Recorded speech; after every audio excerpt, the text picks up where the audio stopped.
Afternoon. Welcome to City Club. I'd like to welcome our radio audience, City Club members and their guests to our regular Friday program. I'm Mary Kramer, President of the club. Our first order of business is to introduce our new members who are sitting over here, and so as I call their names, I'll ask them to stand. Henry Hailong Fung, President, Essex Products USA Limited. Gary Gates, physician at St. Vincent's Hospital. Thomas Gates, System Analysis, Red Line Hotels and Inn.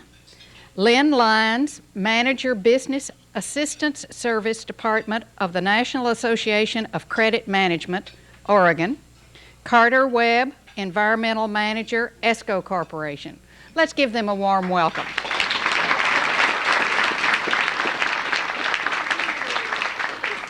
Our thanks to club members James Nelson and Mary Lou Webb, who introduced the club to these folks.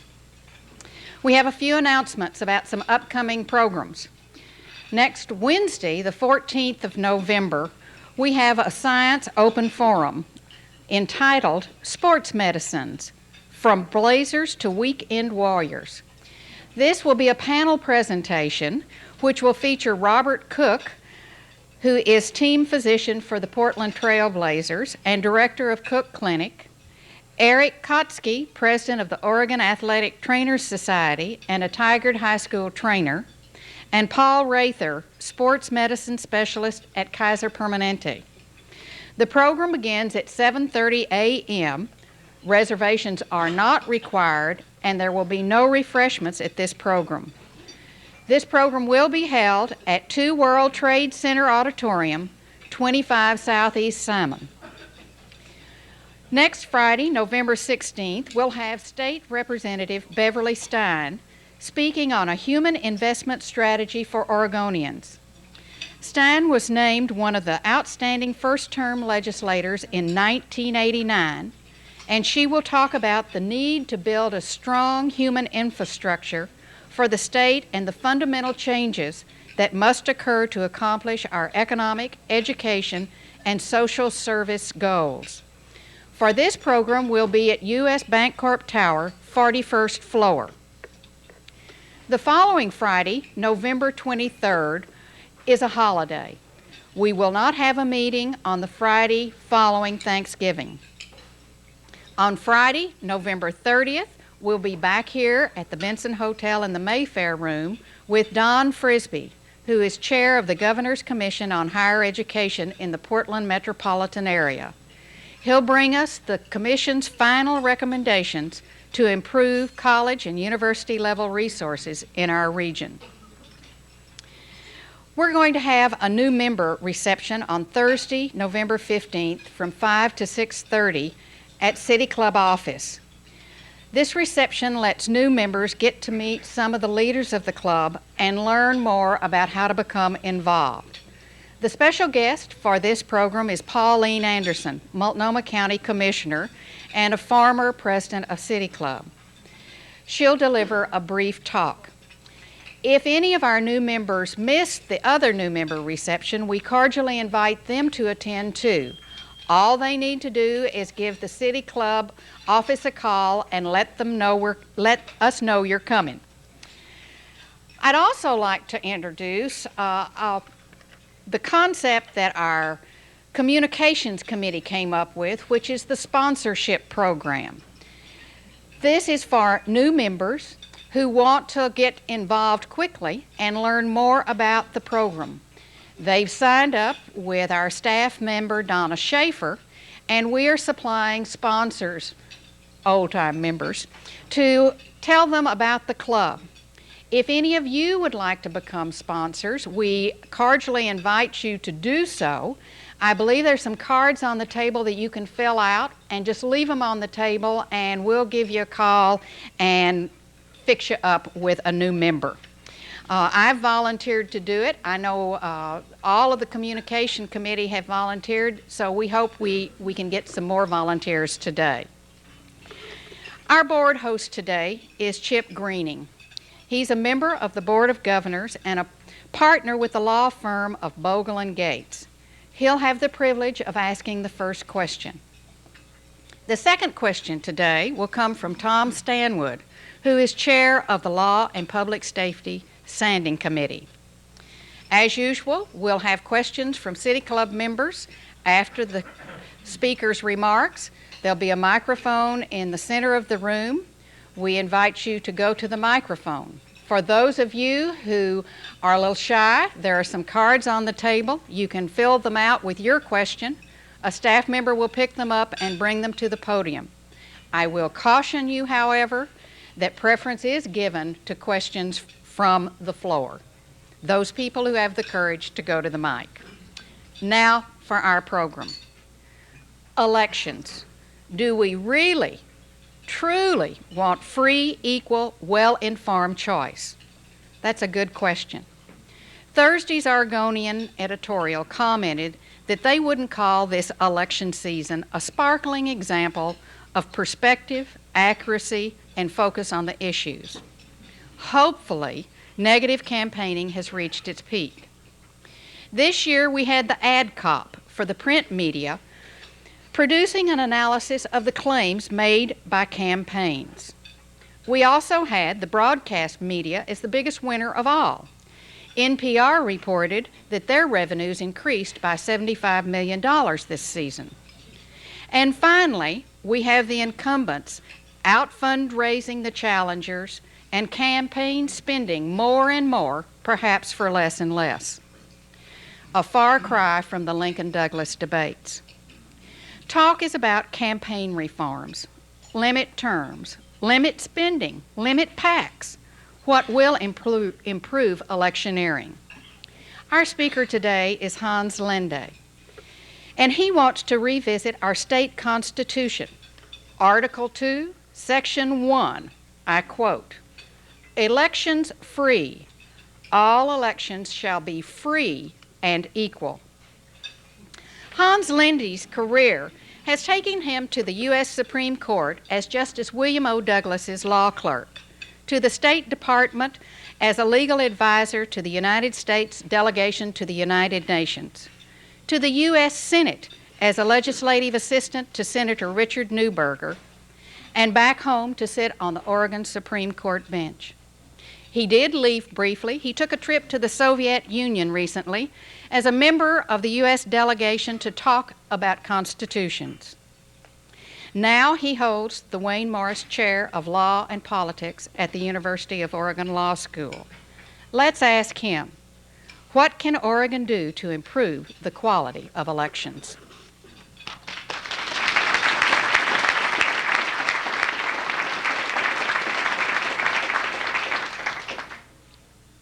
Thank you. It's, of course, an honor to hold the Wayne Morse Chair at the university. I want to draw your attention to what it is called, in case you wonder what a former judge is doing, talking about this subject. It is the Chair of Law and Politics. It's not only about law. As you've just heard summarized, our elections in recent years nationally have not exactly been celebrations of democracy. They have followed endless campaigns conducted less by candidates than by professionals, often knowing little of the candidates or their state, with vast sums collected by political action committees and direct mail fundraisers, and with much waste on irrelevant symbols, personal attacks, and deceptive claims that would get a business into serious trouble. Nationwide, this year's campaign was no improvement over 1988. But we might do well, while the campaign is still in our minds, to consider what to do about our elections here in Oregon. Last Tuesday's vote came at the end of an extraordinary year. This happens to be the first anniversary of the breach of the Berlin Wall today. Beginning with the breakup of totalitarian regimes in Eastern Europe, and their elections have indeed been celebrations. But the post-communist generation wants not only Western-style political freedom and democracy.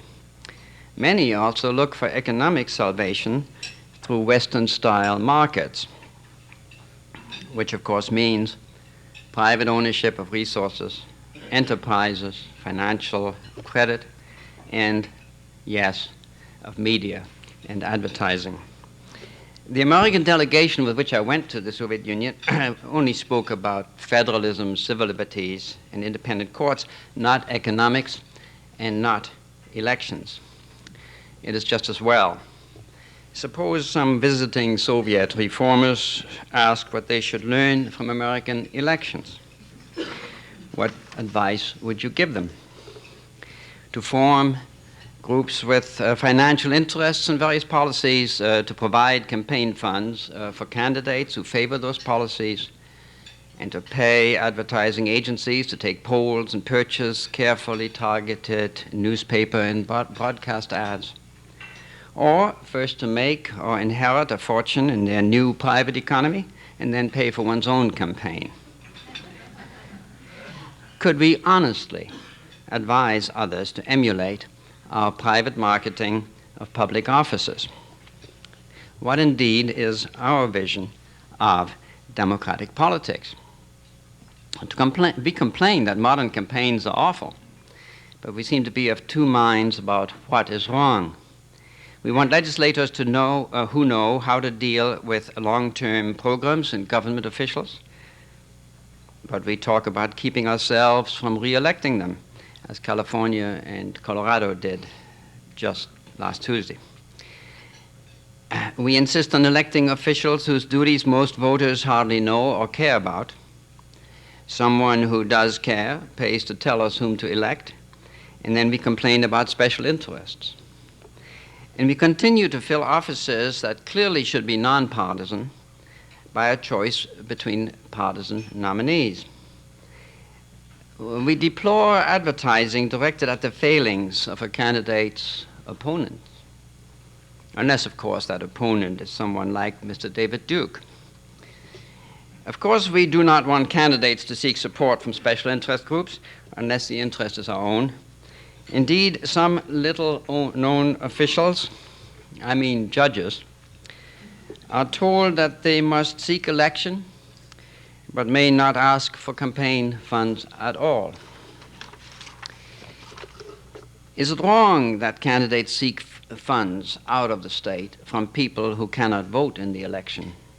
Perhaps, until we want to help defeat a Jesse Helms or elect an environmental champion, a woman candidate, or an opponent of abortion in some other state. We insist that a candidate's merits do not depend on the wealth of his backers, but journalists follow and report the race for campaign funds as a measure of a candidate's ability to govern. I won't take time now to remind you of the excesses of the 1988 and 1990 campaigns around the country, the frenzied pursuit of funds, and the shrill attacks barely linked to reality. But surely people have not failed to notice that public discussion of campaigns is no longer about policy or even about candidates, but about the conduct of the campaigns themselves, about money and about polls and the tactics of the political consultants and advertising agencies. Our media have always had a weakness for covering elections like sporting events. It's not surprising if in politics, as in sports, some coaches, trainers, and managers now become better known than the players, fighters, or horses they happen to handle this season. Too much money is spent at the top of the ticket, of the ballot. In today's multi-million-dollar campaigns, candidates often find themselves working for their managers rather than the reverse. The candidate's presence is employed to solicit funds in and out of the state, leaving to professionals what message the funds send to voters in the candidate's name. But when the successful manager turns to the next campaign elsewhere, It is the candidate who remains to hold public office, obliged, of course, to meet a deficit and begin fundraising for the next election.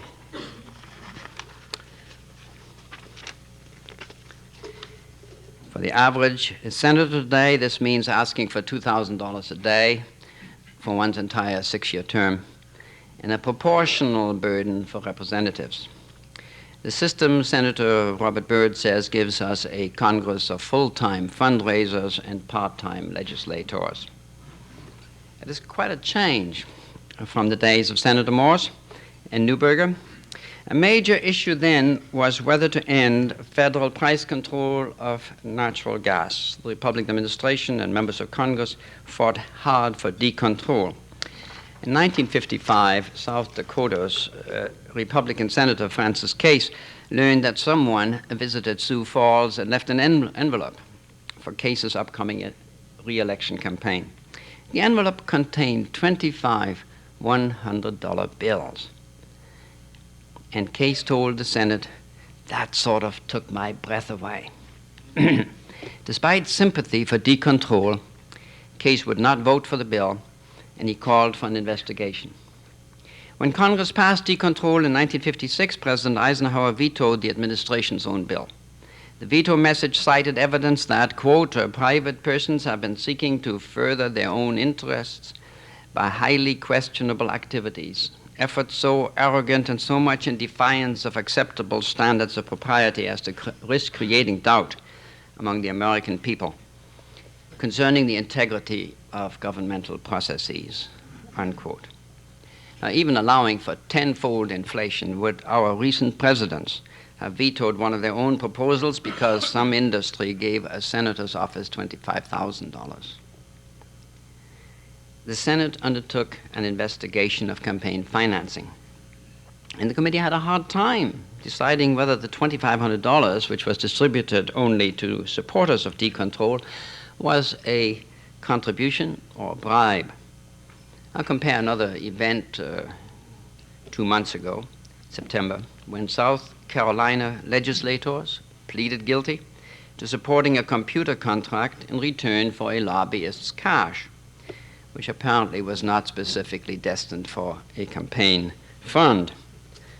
But now add that there are few enforceable limits on the use of money collected for campaigns, that the largest gifts go to senior legislators who have no serious opponents, and that little of the money goes for actual campaigns, but for cars, hotels, and entertainment bills, permanent campaign staffs, and of course, for more fundraising expenses to stave off future challengers. In 1952, remember, private supplements for Senate office expenses almost cost Richard Nixon the vice presidential nomination that his dog Checkers salvaged for him. Congress is not to blame for what happened since the 1950s. The television generation stopped leaving home to hear a political speech, just as many of them stopped reading newspapers. They expect campaigns to be brought into their homes, like any other advertising, sandwiched between livelier fantasies. Television is less than half of all campaign spending, but the cost of any means to reach voters has skyrocketed. Many members of Congress hate the present system. Some regulations have been enacted. Reformers continue to fight dragons called the leadership PACs and the black arts of bundling and soft money. This year, each house passed another package of reforms, but they were not reconciled in conference committee. If you get past the easy and cynical assumption that this was just a way to let everyone cast a vote for reform without passing one, you might find the actual bills and committee reports eye-opening. There are wide areas of agreement. The several proposals developed to deal with some very thorny problems are impressive. But it is doubtful that passing either bill would solve those problems. It is doubtful because most reformers want to attack the collection and spending of campaign funds, They want to restrict large contributors and political action committees and to favor small contributions from voters.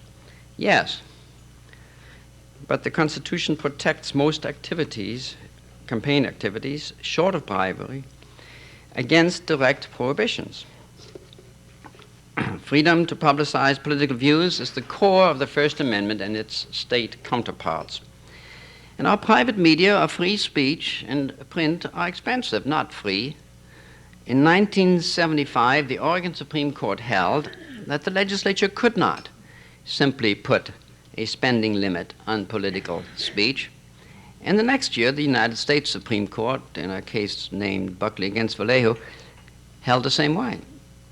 So instead of prohibitions, reform must rely on incentives to get campaigns voluntarily to comply.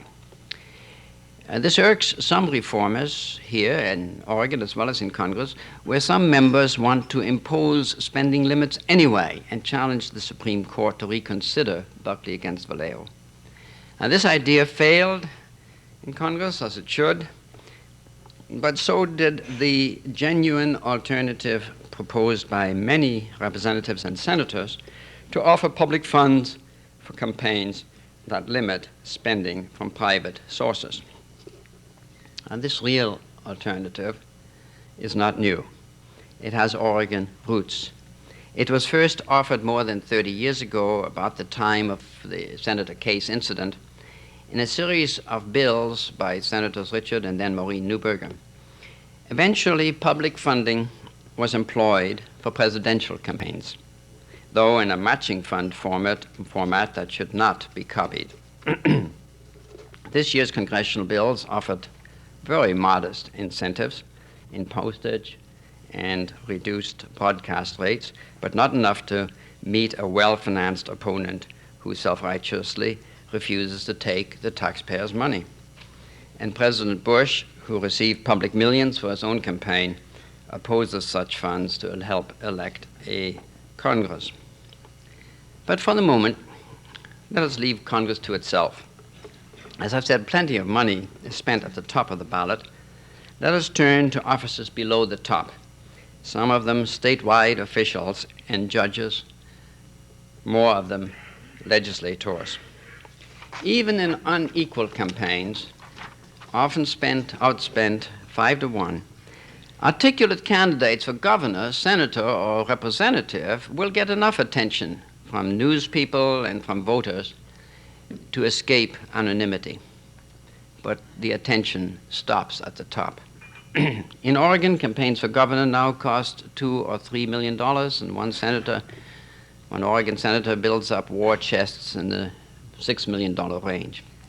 That is 10 to 20 times what is spent to reach voters in other statewide offices, like Attorney General or Superintendent of Public Instruction, with far less press coverage, let alone appellate judges, which means that the more familiar public figure wins. Low visibility legislative candidates, too, have begun to spend $100,000 and up, much of it on negative attacks, as bad as any we've seen, if my Salem Senate district is an example. How might one state try to deal with such accelerating change in its politics? A number of states, most among them, I believe, California, Florida, Minnesota, North Carolina, Wisconsin, have begun various experiments with partial public funding to overcome the worst excesses and disparities. Oregon deserves to be in that group. In fact, it should have been the first. The Oregon legislature, under the leadership of Hardy Myers, referred such a measure to the voters 14 years ago in 1976. That measure solved many problems of public campaign funding better than other states or the proposals made in the Congress. The Oregon plan treated all participating candidates equally. It avoided any matching formula which gives more public funds to the candidate who already has more private donors, a scheme that is far from, quote, free and equal, unquote. The measure did not favor party nominees over other candidates and did not funnel public money through the parties. The Oregon plan, in fact, gave no money at all to campaign organizations. It provided a line of credit, a limited account which would pay directly for printing and broadcasting, and this only if an audit after the election showed that the campaign had kept private spending within legal limits. Nothing went to campaign staffs. The proposal was referred to the voters, and in 1976 it did not become law. In a City Club report, the majority expressed the opinion that, quote, requiring a candidate to find a constituency to invest in his or her campaign is in itself a crucible testing the worth of a candidate. That is to say, a constituency of money besides the constituency of voters provided by the Constitution. The authors may not have intended the crass implications of the words invest in and worth of a candidate. The 1976 majority report also saw no, quote, current crisis nor pending future problems in the Oregon election process, unquote, justifying the quite modest expenditure of public funds. 14 years later, with $100,000 campaigns for part-time legislators, are there still no crisis and no future problems? It is time to re-examine the 1976 plan and others that have been designed elsewhere, as I've mentioned. But other demands on the general fund will always seem more deserving, even in better times than today, as long as the plan appears to provide money for politicians or can be attacked as such. Another approach is possible, a model of campaign information that even more clearly focuses on the needs of voters rather than the ambitions of candidates. It is too often forgotten that elections exist for Oregon's people, not for candidates or parties. The Constitution allows voters to elect any eligible person. Before 1891, the state did not even prepare an official ballot. Parties and other political organizations began as private associations and still are entitled to the constitutional rights of private associations.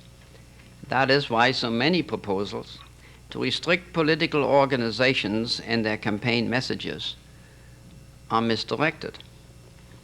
What the state can do instead is to provide Oregon voters with a form of information about candidates and their positions different from the 15-second spots, the carefully recorded sound bites, and the visual symbols prepared by advertising agencies. That, too, is not a new idea. It is, of course, behind one of Oregon's oldest election reforms, the voter's pamphlet. I doubt that people think of the voter's pamphlet as money wasted on politicians. But it is necessary to extend the idea to a new format to reach the many people whose views of the world come not from reading but from television and radio, the new media of politics. Like the printed voter's pamphlet, the new electronic format would include a standard set of biographical, educational, and occupational facts. Beyond that, however, it need not simply turn over program time to the self-serving boasts and promises of candidates. That would be little gain for the voters. Instead, it might include interviews, joint sessions with competing candidates, or recorded excerpts from public appearances. Unlike the voter's pamphlet, which can be read at any time, broadcast material has to be repeated, and that's where the expense comes in. To participate in that public exposure, a candidate would have to limit the kind of political ads now purchased with campaign funds, the principle underlying all campaign reforms. I understand that PBS, the public broadcasting system, intends to explore what role it can play in the next national election. Oregon's public broadcast system, similarly, could begin to explore with civic leaders, journalists, legislators, and political experts how it could help, though the plan needs to reach far beyond the OPB audience. And there's no shortage of options for how to make our elections less distasteful and more, quote, free and equal, unquote, as the Constitution says, if that is what we really want. Perhaps some elected officials or candidates and some fundraisers, including some in this room, who have financed campaigns under the present system see no need for a change, but many others do. This year's main candidates for governor were the state's chief elections officer and an attorney general who has a lifelong commitment to institutional reform, both political idealists. Whatever their present views on campaign financing, the climate is as good for reform of the existing system and its larger electoral context as any time for a generation. But much depends on the concern, the attention span, and the energies of citizens like the members of the City Club and your memories of what you thought and said during the elections from 1988 and 1990. Thank you.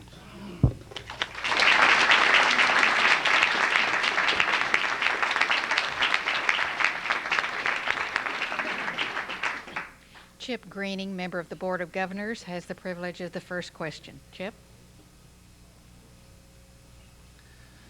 Professor Linde, while there is much merit in what you've said, two problems arise that I think of immediately. The first is, if you're going to have public funding of campaigns and funnel the money toward the candidates, how do you control third-party groups who are often one-issue oriented, who may oppose or support particular candidates because of that candidate's stand on a particular issue? How do you control those outside third-party groups? The second question that arises is, how do you overcome the inherent advantage of an incumbent? Every day, well, not every day, but certainly every week, I get something from an incumbent which is nothing more than ongoing campaign literature. Certainly that advantage that an incumbent has to be dealt with in allowing challengers to have a fair opportunity. Those are excellent questions. They're the obvious questions that we've had to wrestle with for 15 years since we worked on this way back. And I'll take them in reverse order. There will be an advantage for incumbents. Some people don't believe in any sort of limits because they say that challengers have to have more money than incumbents. But this isn't a cure-all. What I'm talking about, and what we've been talking about since the 1950s, is to give challengers enough money to be visible, not to equal the playing field, but just to let both people in the game. And I think that a lot of candidates will be able to gain their own momentum if they're good candidates, at least to have a shot at unseating an incumbent, even if they can't match it. As I said, back in the 50s, it was commonplace for a candidate such as, for example, Dick Neuberger, to be outspent 5-1. That's not new. He won anyway, but that's on the merits. No, the other point you raise is very important, and the Congress did wrestle with it some, and that is the 6-year mailing list problem, the continuing inundation with targeted kind of messages. You know, this is for environmentalists, this is for old people, and so on, in the name of informing the constituency, and to do this with a frank. And so there is definitely an understanding that something needs to be done about the congressional frank. One of the proposals, as I said, is that in order to give an incentive to compliance of campaigns, Congress suggests making much cheaper postage available and a certain number of free mailings to challenge us, but I don't think that's adequate. I don't think that takes care of the problem. If it were only a question of the franc and so on, if the Supreme Court of the United States weren't so totally gun-shy about doing anything that could be perceived to be involving itself in the political process, I think that the inequality that's presented there might actually be something that I would, if it happened in this state, let's put it this way, I won't speak about the United States Supreme Court, if it happened in this state, I would think that a constitutional challenge could be made to giving free postage to incumbents and not to challengers. Now, to get you to the first point, the problem of eligibility is important. There are a lot of people who think there ought not to be more than two, quote, major parties, unquote, and that's what you're trying to use the word control. I don't think we have any business controlling that. As I said, the Constitution allows people to vote for anybody. It's not supposed to give any equal elections, means nobody gets any favored treatment. But you do need enough of a threshold so that people can't get in and just run in order to get the exposure that's available with the quite modest amount of public funding we're talking about. That threshold can be defined and can be managed in a number of ways. We haven't got time to deal with them in detail. It's also in the congressional bills. It was there was a very detailed and I think very successful formula used in the 1976 bill. Primarily what you do is you make enough people sign up for showing, I mean, not candidates, but voters sign up as supporters to get over a fairly high threshold before that person becomes eligible to participate in the program. But the fact that the person has a message that is out of the mainstream, you can't use that as a criterion why you want to limit the equality of the election to a couple of people who are close to the conventional wisdom on most issues. Are you about to ask a question? Yes, Tom Stanwood, member of the City Club and of the Law and Public Safety Standing Committee. This is actually two questions. First of all, concerning the issue of public financing of elections, do you see this as a realistic option to privately finance elections? And if so, do you see such a thing occurring in the state of Oregon and throughout the country where public financing of all elections could occur? No. The answer to both questions is no. It is not an alternative. It is a modest supplement. We're talking about a fraction of the total costs. You can't say we'll substitute it entirely. It wouldn't be desirable. And in any event, you cannot constitutionally keep people who simply want to engage in their own political support or opposition from spending money to do that. I mean, you have to allow people to print things and distribute them, and newspapers to take positions, people who own newspapers perhaps to run for office because they've built themselves up in that fashion. I mean, you can't do that. What you can do is to provide a threshold of support and to use and to make that support large enough, significant enough, to make it worthwhile for somebody to say, I will comply with the restrictions. Now, you can do more than that. You can also say people have to put in the voters pamphlet. That's to say, the voters pamphlet publisher will put in the voters pamphlet which candidates have chosen to comply with voluntary restrictions and which haven't. You can inform people as to who is willing to play within a finite number of dollars and who isn't, and who's willing to eschew certain kinds of practices and who isn't. But you can't make a law that says they won't, and I don't think public funding can replace or should replace all that money, no. We're talking about relatively modest sums. And the other question was, is this going to happen around the country? The only way I can see it happening, it is happening in some states. The plans are all different. They cover different offices. North Carolina channels money into the party organizations, which I think is, again, if you treat parties as just political organizations like any others, then you can't really constitutionally do that. But I do think that the only way that would happen is if Congress did it nationally. That plan, whatever it is, would tend to be copied by a lot of states, because the problem at the local level would be clearly understood to be very similar to the national problem. I think Oregon ought to be a leader, not a follower. It was a leader before. It's been a leader in many other issues. And this is one where we really have a better plan than those that have been tried elsewhere. I'm Herb Crane, a member. Justice Linde, I'm not sure that you haven't alluded in this last answer to what I was going to suggest you didn't answer in the first question, but I'd like to state it. I'd like to state what I think the board host's question was, and see if we can answer it directly. I believe he raised the issue of single issue groups. Yes. And how they might inadvertently or purposefully violate whatever balance, and I don't think that was directly addressed. All right. I didn't know that the question was, I didn't hear the question about violating anything. I thought the concern was that if you have the eligibility for public funding, it might be used by, quote, single issue, unquote, groups.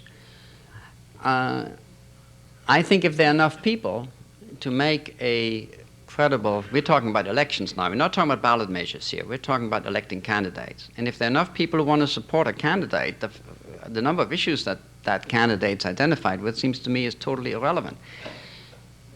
But the important thing is, if you're going to talk about violations, the important thing is, as I said in the speech itself, that nobody gets any money until after the election is over, and then the money doesn't go to the candidate's organization, the candidate's treasurer, the candidate him or herself.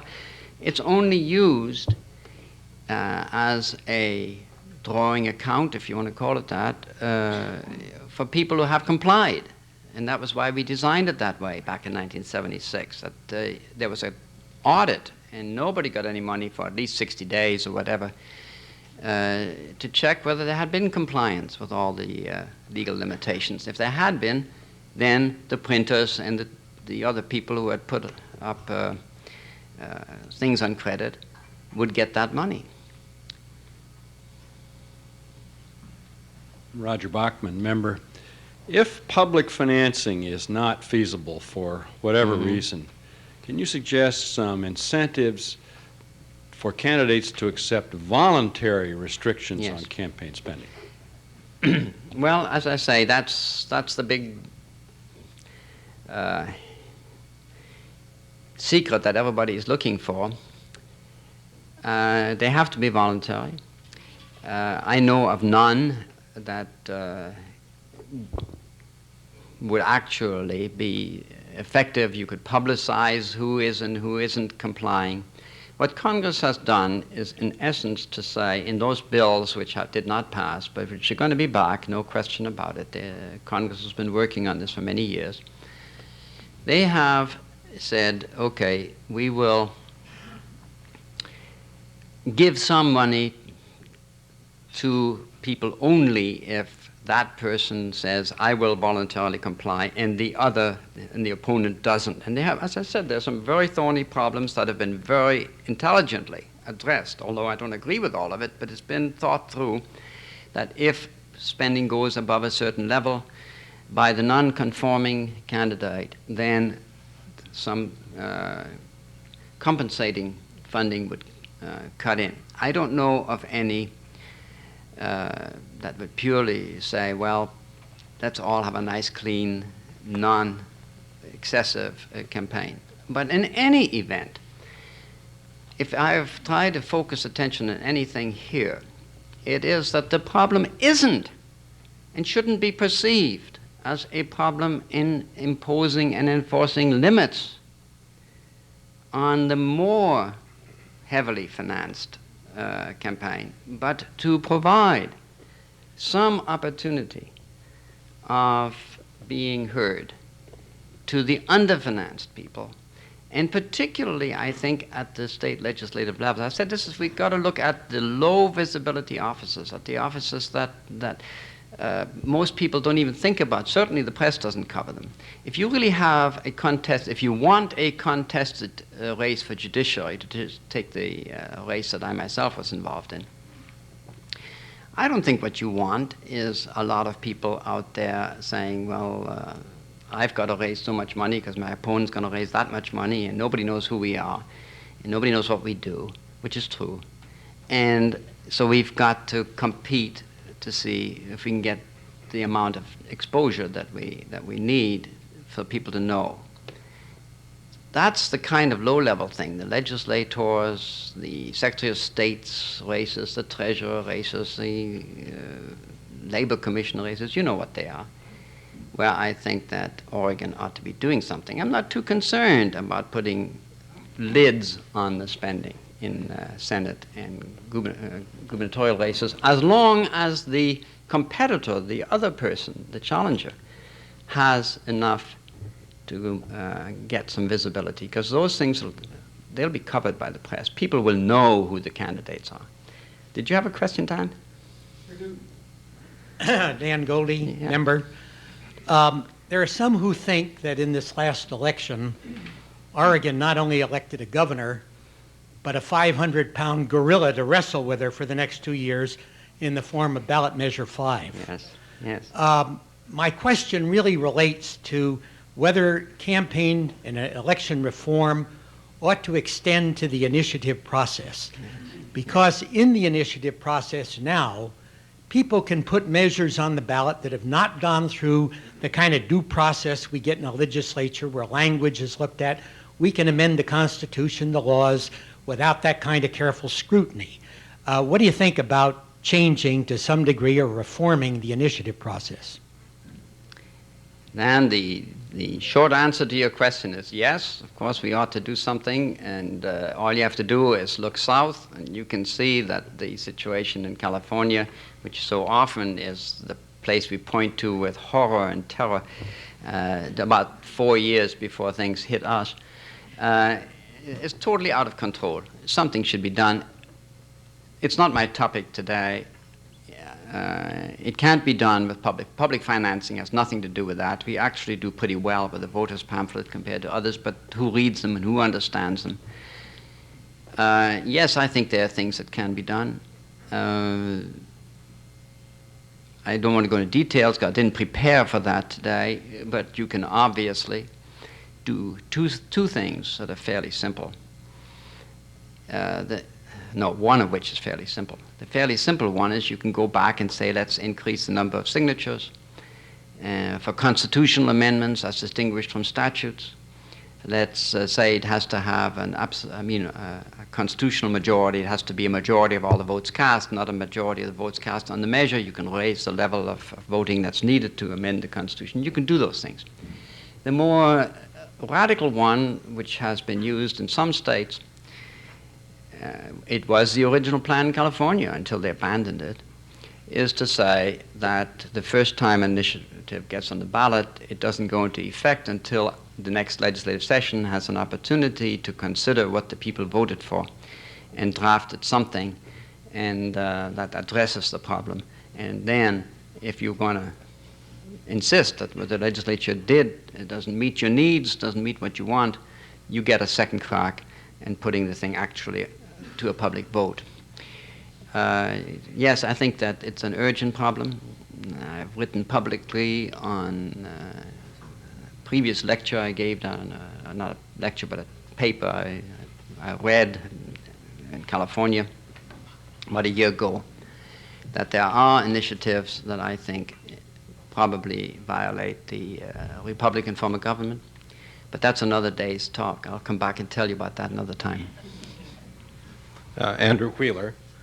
We had one ballot measure that received more money than any of the other, anything else besides the governor's race in Oregon that got 90% of its funding from out of state, and it got virtually all of its funding from within state. How do you kind of work something out right here so that we're not led down rosy path. And Well, you know, you may have noticed if you were listening to that particular sentence as it was going by, that I made reference to the fact that we are very ambivalent about these things. We somehow think we ought to be able to keep our own elections to ourselves, and yet we have commitments to concerns and issues that go beyond state lines, and people want to form organizations. I don't care whether you're trying to restrict abortions or whether you're trying to restrict logging in redwoods or something. The Sierra Club isn't going to say, well, we can have money collected here. I shouldn't say Sierra Club, I'm not sure if they can do this, but whoever their political arm is, to sort of have isolated funds. So I think we have to live with the fact this is a single country. And as a matter of fact, as long as you ask me that, the country, the United States as a whole, you know, is outraged at the notion that Japanese who have enormous investments in the United States today might actually give money to American candidates in American elections, except for the fact that some 40 years ago we financed elections in Italy, and some 2-3 years ago, or whenever it was, last year, we financed an election in Nicaragua. We've been financing elections in other countries for a long, long time because we care about the outcome. Look, member, Judge, in your prepared talk, you referred to many offices that are on the ballot on a partisan basis that should possibly be nonpartisan. Yes. I wonder if you'd comment on that, and also whether or not some of them that we put on the election shouldn't be appointed.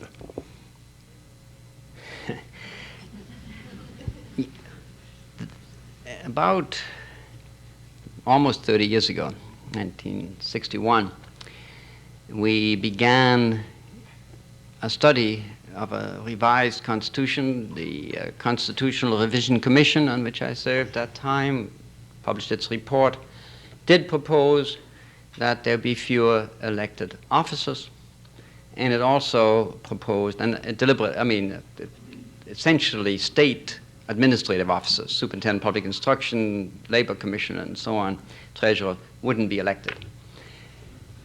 But that's not a crucial issue. It's a good government issue, but it's not a crucial issue. It isn't a matter of crisis. The nonpartisanship, which we also proposed, makes sense as follows.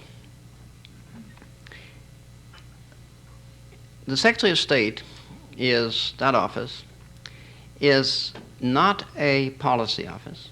It is not one that is going to say, well, Democrats have one view of what audits should be like or what the election process should be like, and Republicans have opposing views. It is, of all the offices, the one that is most, at the present time, most limited to doing things that by definition are supposed to be non-political, non-partisan. The other office that has that same characteristic is Attorney General. Again, we face now, again, for the second time in recent years, the situation where the lawyer who by statute is the only lawyer from which executive agencies can get their legal advice, and you all know how important legal advice can be to the operation of a government program, is the person who was defeated by the incumbent governor who's going to head up those agencies.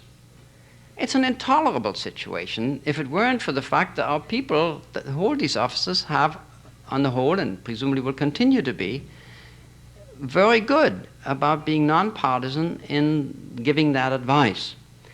You can't always trust that. I said it's the second time. The reason I say that is you may remember, some of you, that Bob Thornton ran against Governor Hatfield as the Democratic nominee. He lost, and he continued to be the lawyer for Senator Hatfield, or at least for the administration. But we have gotten rid of partisanship in the election of district attorneys, for example. I think that partisan tickets belong to policy-making offices. They belong to legislators, they belong to governors. If you know of any others, you know, they're city council, county commissions, that's a matter of local government. They can decide what they want to do. But they don't belong in those offices which we elect for the very reason that they are supposed to be non-political. That's what I'm talking about. Any other questions? Oh, Charlie, there he comes. I Charlie can't Davis, see member. anything because of the lights. Many of the people in this audience were contributors to your last campaign, and I think they deserve an explanation for your insistence on not using billboards, which probably cost us more money than otherwise would have been necessary to preserve the Bill of Rights for the state of Oregon. Would you tell us the story? Thank you, Charlie. I thought you were going to say something else. I'm grateful to all the people who did help me in my campaign. I thought you were going to say they deserve an explanation about why I'm against private funding of campaigns when I won. That is indeed part of the problem, is that people who win elections suddenly realize, don't feel that strongly anymore about how bad it is to have to go out and ask for money, because money comes to them easily and not to the challengers. So that's why it's so hard to pass any kind of reform, because reforms are being passed by being asked for by incumbents, to be passed by incumbents who win, to help challengers whom they're trying to scare off. Now, billboards. In 1954, and this is the campaign that I happened to participate in, that I referred to earlier, Neuberger's campaign, before a lot of expenditure on television, used no billboards. And partly because Dick Neuberger was the first modern environmentalist before that word was used. He was the first person since Teddy Roosevelt really to make a major campaign issue out of the beauties of the state and keeping the environment somewhat visible. Now, what did he do about billboards when all around the state, if we drove around the highways, there was a picture of his opponent, sent the guy Corden, why he'd want his picture on the billboard is a mystery, but he did. Which would have a message, you know. It said, elect Guy Corden. You know, end the message. Re-elect Guy Corden. All right? And so in those days, people actually came out to hear what a candidate had to say. You could get 100, 200 people to come out in the Dalles or Enterprise or Baker. And he would always say in his speeches, he said, now, when you see my opponent's billboards along the highways, what does it tell you? Pay attention. What you should realize it tells you is that there is another person who thought it was worth, in those days, $250 to re-elect that man. That's all it tells you. It tells you nothing, but you should be thinking about the fact that somebody is spending $250 to put that billboard out there, and I haven't got that money, and I prefer to give you a message rather than just the message that somebody is paying to put my name along the highways. That's why. I wasn't going to go back on that. Okay.